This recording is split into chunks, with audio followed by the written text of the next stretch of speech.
My confidence comes from the belief that all human beings resemble one another, that others carry wounds like mine, that they will therefore understand.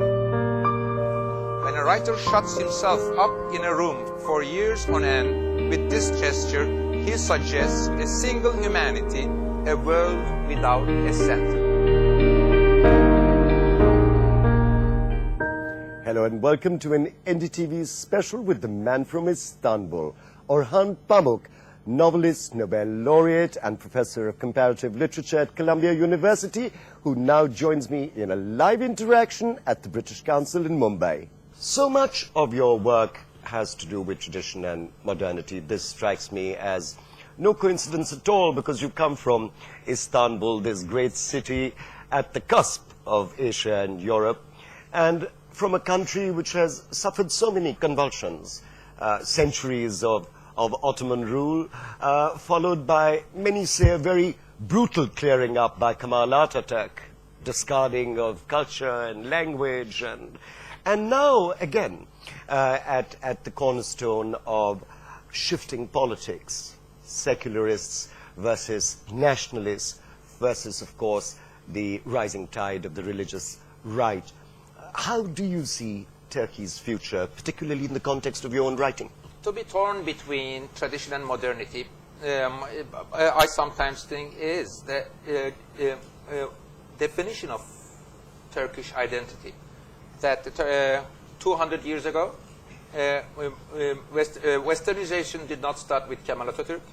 It started more than 200 years ago by the ruling Ottoman elite. For me, meaning of human life. Why are we on this earth? What do we do here?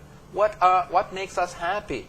Philosophically, what is happiness? What is the aim of life? These are more important issues. But then the general political frame of my books are East, West, the impact of modernity.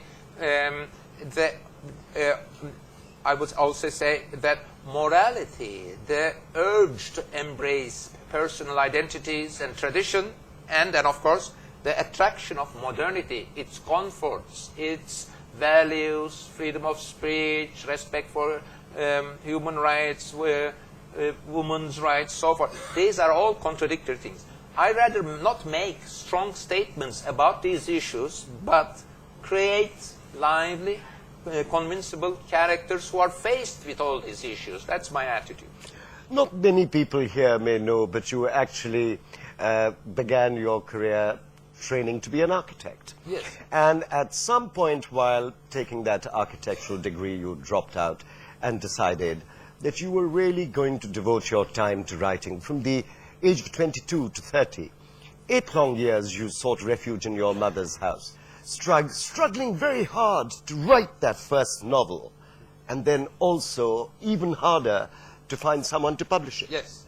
First, being an architect, I come from, as I said, a family. My grandfather was a civil engineer. My uncles and my father were civil engineers. It was the family tradition not to run after money, be a people of commerce, but be an engineer, which they found to be more respectful. And they also implied and suggested that I go to the same Istanbul Technical University that all my family went. But then they saw me as a little bit of an artsy person. I was between the ages of 7 and 22. I thought, and everyone thought, that I would be a painter in future. So they said, this one is now also is interested in painting, so he may go to architecture, which combines civil engineering, painting. And I naively believed in them and won the entrance examination and enrolled to Istanbul